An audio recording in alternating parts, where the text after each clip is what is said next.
आज हम 10th history के second chapter nationalism in India का थर्ड लेक्चर देने जा रहे हैं आपके सामने, जिसमें मेनली हम दो मूवमेंट्स के बारे में पढ़ेंगे। एक है हमारा खिलाफत मूवमेंट और नॉन कोऑपरेशन मूवमेंट। तो ये दो मूवमेंट्स के बारे में हम आज जानने की कोशिश करेंगे। अब ये मूवमेंट्स क्यों स्टार्ट हुई, इससे पहले भी बहुत सारी मूवमेंट्स शुरू हुई थी, जैसे कि वो सत्याग्रह, जिसके लिए मैंने आपको बोला था आप एक सीरीज से याद रखेंगे 15, 16, 17, 18 और 19, जिसमें बहुत तरह के सत्याग्रह हुए। अब क्या होता है कि ये जो राउलेट एक्ट के खिलाफ सत्याग्रह जो है गांधी जी ने शुरू किया था, वो एक हिसाब से हम कह सकते हैं कि वो फेलियर रहा। कंप्लीट फेलियर हम नहीं कह सकते हैं, but to a little extent वो एक फेलियर रहा। क्यों? क्योंकि गांधी जी चाहते थे कि वो नॉन वायलेंट वे से चले, लेकिन क्या होता है अनफॉर्चुनेटली वो सत्याग्रह वायलेंस का रूप लेता है, जिसकी वजह से गांधी जी को कॉल ऑफ करना पड़ा। अब हम थोड़ा उससे आगे बढ़े। जब कॉल ऑफ हुआ तो गांधी जी ने सोचा कि हम इस मूवमेंट को, अब सत्याग्रह मूवमेंट या फिर जो स्वराज के लिए मूवमेंट्स हैं, वो हम थोड़ा बिगर लेवल में चलाएं। यहां पर मैं एक बात आपको बताऊं, ये जो राउलेट एक्ट सत्याग्रह था, ये सक्सेसफुल या फिर ये चला सिर्फ सिटीज में।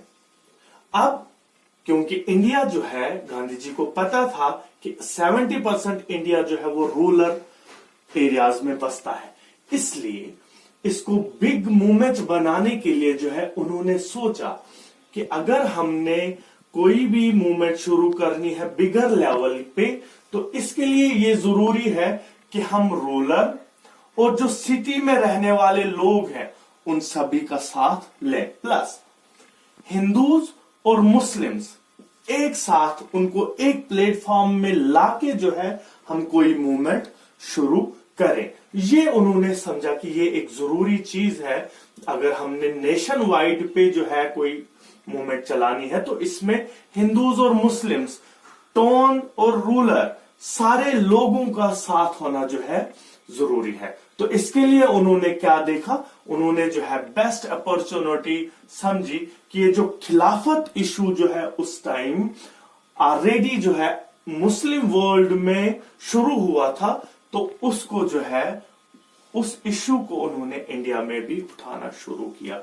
अब हम ये खिलाफत इशू क्या था पहले ये समझने की कोशिश करेंगे। जैसा कि मैंने आपको पहले चैप्टर में, पहले लेक्चर में बोला था कि वर्ल्ड वॉर जो है वो दो ग्रुप्स के बीच में हुई थी। एक ग्रुप का नाम था अलाइड पावर, जिसमें ब्रिटेन था मेनली, और भी बहुत सारी कंट्री थी, लेकिन यहां पर हमारा कंसर्न जो है वो ये है ब्रिटेन के खिलाफ था। और जो सेंट्रल पावर, जो लूजिंग पावर थी, उसमें ओटोमन पावर थी। और यहां पर विक्ट्री किसकी होती है? अलाइड पावर की, यानी कि ब्रिटेन। और वही जो है उस टाइम यहां इंडिया में भी रूल कर रहे थे। तो खिलाफत इशू क्या था? खिलाफत इशू जो है वो उठा जब ओटोमन एम्पायर, जो कि एक मुस्लिम एम्पायर माना जाता था, उसकी डिफीट होती है फर्स्ट वर्ल्ड वॉर में। तो वहां पर जो है र्यूमर्स उठते हैं, र्यूमर्स फैलते हैं कि अब जो है ये मुस्लिम एम्पायर यानी कि ओटोमन एम्पायर के खिलाफ जो है हार्श ट्रीटीज जो है वो बनाई जाएंगी, या हार्श ट्रीटीज जो है वो साइन की जाएंगी।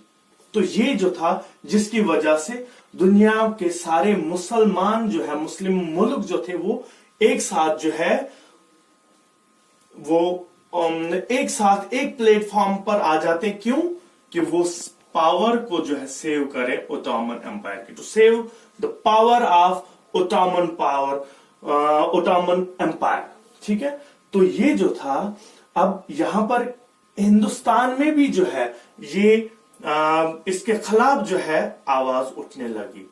अब ये ओटोमन एम्पायर की पावर सेव करने के लिए जो है यहां पर भी जो हिंदुस्तान के बंबई में जो है एक खिलाफत कमेटी जो है वो फॉर्म की जाती है, जिसको 1919 में, जिसको फॉर्म कौन करता है, या फिर जिसको वो थे अली ब्रदर्स, अली मोहम्मद और मोहम्मद अली और शौकत अली, ये दो भाई जो थे यंग जनरेशन से बिलोंग करते थे। तो इन्होंने जो है ये खिलाफत इशू या फिर खिलाफत कमेटी जो है उन्होंने यहां पर फॉर्म की, और वो कमेटी फॉर्म करने के बाद जो है वो गांधी जी के पास चले जाते हैं और उनसे रिक्वेस्ट करते हैं कि ये जो है खिलाफत इशू जो उठा है, तो इस ब्रिटिश एम्पायर के खिलाफ हम चाहते हैं कि आप एक सत्याग्रह जो है यहां पर भी जो है शुरू करें, जिसमें हम ब्रिटिशर्स को ये बोलें कि वो ओटोमन एम्पायर की पावर जो है वो सेव करें, यानी कि जो ये हार्श ट्रीटीज थी उनको न साइन किया जाए अगेंस्ट ओटोमन एम्पायर। जब ये गांधी जी के पास आ जाते हैं तो गांधी जी क्या करते हैं कि वो इसमें एक पॉजिटिव ढूंढते हैं। वो समझते हैं कि ये हमारे लिए, हमारे हिंदुस्तान के लिए एक बहुत बड़ी अपॉर्चुनिटी है कि हम हिंदूज और मुस्लिम्स को एक सिंगल प्लेटफॉर्म में ला सकते हैं इस इशू की, ये खिलाफत इशू की वजह से। तो गांधी जी क्या करते हैं कि वो कांग्रेस सेशन जो हुआ था कलकत्ता में सितंबर 1920 में, तो वो वहां पर जो है जो कांग्रेस के बाकी नेता थे, जो बाकी लीडर्स थे, उनको कन्विंस करने की कोशिश करते हैं कि हम क्यों ना खिलाफत मूवमेंट और स्वराज के लिए कोई एक जॉइंट सत्याग्रह शुरू करें, जिससे हम हिंदू और मुस्लिम जो है को एक प्लेटफॉर्म पर जो है ला सकते हैं। तो उन्होंने क्या किया, इनिशियली क्या होता है कि जब गांधी जी प्रपोजल डालते हैं जॉइंट सत्याग्रह या मूवमेंट के लिए, तो वहां पर जो है कांग्रेस का सेशन जो कोलकाता वाला था उसमें उसको अपोजिशन हो जाती है इस प्रपोजल को। क्यों? क्योंकि 1920 नवंबर 1920 में वहां पर काउंसिल इलेक्शन होने थे, जिसमें कांग्रेस के लीडर सोचते थे कि इससे जो है इंडियंस को पावर मिल सकती है, जिसकी वजह से वो बाइकआउट नहीं कर सकते थे। क्योंकि अगर ये सत्याग्रह शुरू होता तो उसमें क्या था कि काउंसिल इलेक्शंस को भी बाइकआउट करना था, लेकिन उन्होंने इस रीजन की वजह से इस जॉइंट सत्याग्रह के लिए उन्होंने अपोज किया। दूसरा रीजन था कि उन्होंने सोचा कि ये जो है जॉइंट सत्याग्रह या कोई भी मास मूवमेंट जो है वो वायलेंस का रूप लेगी। ये दो रीजंस की वजह से जो है कांग्रेस का सेशन जो कोलकाता वाला था उसमें जो है इस चीज को अपोज किया गया। बट फाइनली क्या होता है कि नागपुर में एक सेशन बुलाया जाता है ये दिसंबर 1920 में, जिसमें कांग्रेस के सारे लीडर्स जो है वो इस पे एग्री हो जाते हैं, इसको अडॉप्ट करते हैं इस प्रपोजल को। और फाइनली क्या होता है कि 1920 में मास मूवमेंट्स जो है वो लॉन्च की जाती है, खिलाफत मूवमेंट और non cooperation movement. Non cooperation movement क्यों? क्योंकि 1909 में गांधी जी ने एक बुक लिखी थी जिसमें उन्होंने ये कहा था कि ब्रिटिशर्स अगर यहां पर हैं तो वो सिर्फ और सिर्फ इंडियन की कोऑपरेशन की वजह से है, और अगर इंडियंस जो है ब्रिटिशर्स को कोऑपरेट करना छोड़ दें तो 1 साल के अंदर जो है ब्रिटिशर्स हमारे हिंदुस्तान से भाग जाएंगे। तो ये दो मूवमेंट्स जो है 1921 में शुरू हो जाती है। अब ये 1921 में जब ये शुरू हो जाती है तो इसमें क्या होता है कि डिफरेंट सेक्शंस जो है सोसाइटी के वो डिफरेंटली इसमें पार्टिसिपेट करने लगे, क्योंकि हर सोसाइटी के हर हिस्से में जो है अपने एक इश्यूज थे। अब सबसे पहले हम इसमें देखते हैं मिडिल क्लास ने जो है कैसे इसमें पार्टिसिपेट किया। मिडिल क्लास में टीचर्स और स्टूडेंट्स ने क्या किया, उन्होंने अपने स्कूल, गवर्नमेंट कंट्रोल स्कूल जिनमें वो पढ़ते थे या पढ़ाते थे, टीचर्स एंड स्टूडेंट्स, उन्होंने उनको छोड़ दिया, लेफ्ट देयर स्कूल्स। दूसरा, लॉयर्स जो थे, वकील जो थे, उन्होंने लीगल प्रैक्टिसेस करना जो है छोड़ दिया।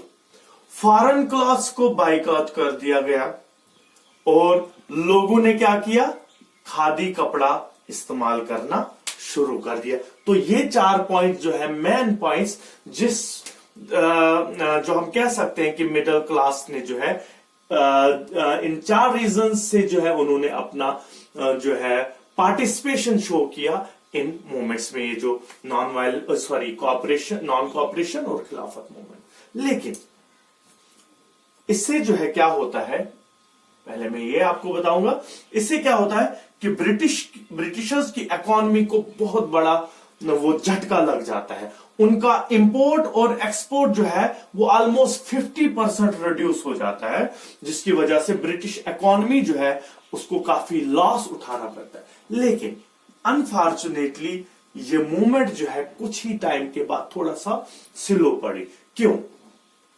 क्योंकि जब टीचर्स और स्टूडेंट्स ने स्कूल छोड़े, अब इसके लिए क्या था, उनके पास कोई, हमारे हिंदुस्तान में कोई अल्टरनेट इंस्टीट्यूट होने चाहिए थे जहां पर ये बच्चे, ये स्टूडेंट जो है वो अच्छी तालीम हासिल कर सकते, या फिर ये टीचर्स जो है उन इंस्टीट्यूशन में पढ़ाते। लेकिन अनफॉर्चुनेटली हमारे हिंदुस्तान में उस टाइम कोई अल्टरनेट इंस्टीट्यूशंस नहीं थे जो उस स्टैंडर्ड के होते।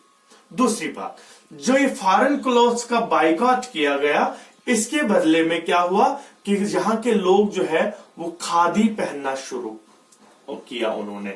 लेकिन ये खादी कपड़ा जो था वो थोड़ा एक्सपेंसिव था, जो फॉरेन क्लॉथ्स के मुकाबले में अगर देखा जाए तो खादी कपड़ा जो है था वो थोड़ा एक्सपेंसिव था।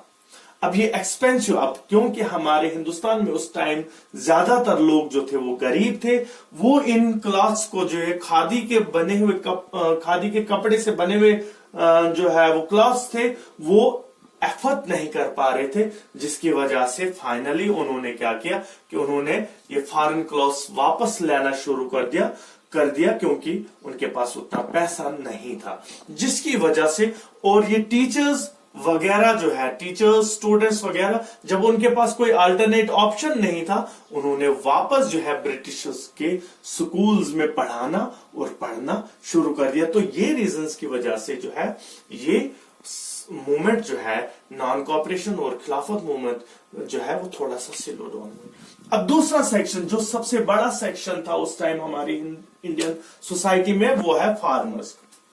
अब उनके लिए जो है ये मूवमेंट थोड़ा सा डिफरेंट था, क्योंकि उनके इश्यूज भी डिफरेंट थे। अब उनके इश्यूज क्या थे वो हम पहले जानने की कोशिश करेंगे। जो उनके इश्यूज थे वो थे, सबसे पहला इशू, उनको बहुत ज्यादा रेंट देना पड़ता था, किसको? ब्रिटिशर्स को। और दूसरा मेन इशू बेगर सिस्टम। बेगर सिस्टम क्या होता है कि वर्क विदाउट पेमेंट। ये इनको फोर्सिबली जो है ब्रिटिशर्स काम कराते थे, लेकिन उस काम का उनको कोई पेमेंट नहीं मिलता था। तो ये जो है दो मेन इश्यूज थे फार्मर के लिए। अब जो इनका प्रोटेस्ट था वो क्या था कि ये अबॉलिश किया जाए, ये दोनों, ये हाई रेंट्स भी खत्म किए जाए और ये बेगर सिस्टम जो है ये इसको भी खत्म किया जाए। तो ये डिफरेंट इश्यूज थे फार्मिंग। उसी तरीके से सोसाइटी के, हमारी इंडियन सोसाइटी के डिफरेंट सेक्शंस के उस टाइम डिफरेंट इश्यूज थे, यानी कि ट्राइबल्स के लिए उनके अपने इश्यूज थे, जैसा कि उनके जो माल मवेशी थे उनको जंगलों में जाना जो है, जंगलों में उनको चराने के लिए ले जाना जो था वो अलाउड नहीं था, तो उनको उस किस्म के इश्यूज थे। यानी कि बहुत सारे सेक्शंस के बहुत सारे इश्यूज थे, तो वो सारे मिलकर जो है उन्होंने इस प्रोटेस्ट में, इस मूवमेंट में जो है ज्वाइन किया। लेकिन क्या होता है कि ये आहिस्ता जो ही ये आगे बढ़ता गया तो इस मास मूवमेंट ने क्या है कि वायलेंस का रूप लिया, जैसा कि राउलेट एक्ट में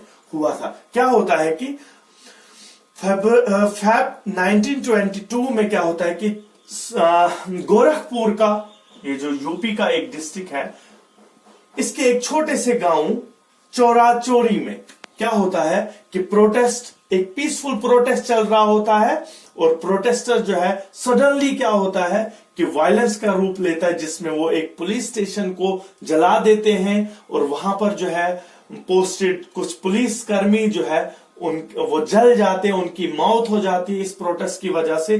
जब ये खबर गांधी जी तक पहुंची तो उन्होंने जो है इस मूवमेंट को कॉल ऑफ कर दिया। तो ये जो था थोड़ा बहुत इन मूवमेंट्स के बारे में था जो गांधी जी ने स्वराज के लिए चलाई थी। ये सक्सेसफुल हुए थे कि हिंदूज और मुस्लिम्स को एक प्लेटफॉर्म पे लाने में सक्सेसफुल रहे। विलेज और ये जो रूरल और पॉपुलेशन थी और जो ये सिटी पॉपुलेशन थी, टाउन की पॉपुलेशन, उनको इकट्ठा एक प्लेटफॉर्म में लाने के लिए जो है वो सक्सेसफुल हुए। लेकिन अनफॉर्चुनेटली वायलेंस का रूप लेकर जो है इस प्रोटेस्ट ने गांधी जी को ये कॉल ऑफ करनी पड़ी। Thank you.